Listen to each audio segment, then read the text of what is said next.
Bismillahirrahmanirrahim. Assalamualaikum warahmatullahi wabarakatuh.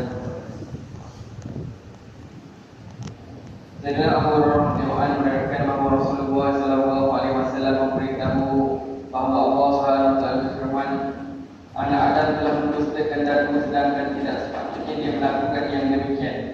Dan dia telah mencela aku dan tidak sepatutnya dia melakukan yang demikian.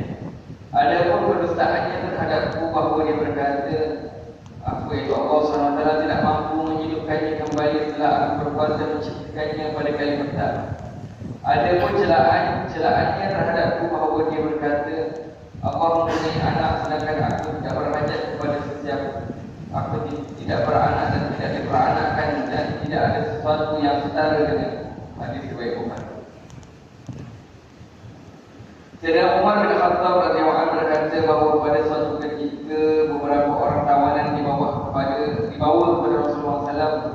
Maka tiba-tiba Nabi Muhammad SAW terpandang seorang wanita yang sedang mencari-cari anak. Apabila dia bertemu seorang bayi dalam kalangan tawanan itu, terus mengambil dan menangkapnya, lalu menusukkannya. Rasulullah SAW bersabda kepada kami, apa pandangan kamu? Adakah wanita ini akan mencampakkan anaknya ke dalam api? Kami menjawab, demi Allah tidak. Lebih-lebih lagi jika tidak ada apa-apa paksaan supaya dia mencampakkan anaknya. Lantas Baginda sallallahu alaihi wasallam bersabda, sesungguhnya Allah SWT mengasihi dan menyayangi hamba-hambanya berkali-kali lebih daripada wanita ini mengasihi dan menyayangi anak.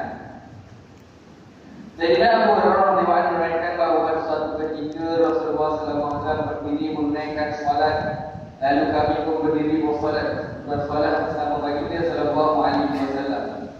Seorang Arab Badui yang baru memeluk Islam telah berdoa dalam solatnya, ya Allah, rahmatilah aku dan Muhammad sahaja dan janganlah kamu merahmati siapa pun bersama kami.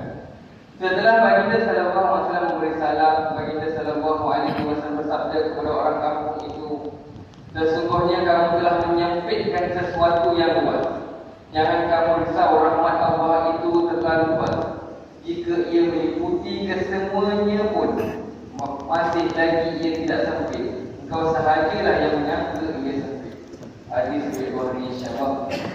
Dengar hadis itu beriman kepada perkara yang baik, kesalahan hadis ini dah sampaikan kepada itu, insya-Allah. Subhanallah wa bihamdihi asyhadu an la ilaha illa anta wa astaghfiruka wa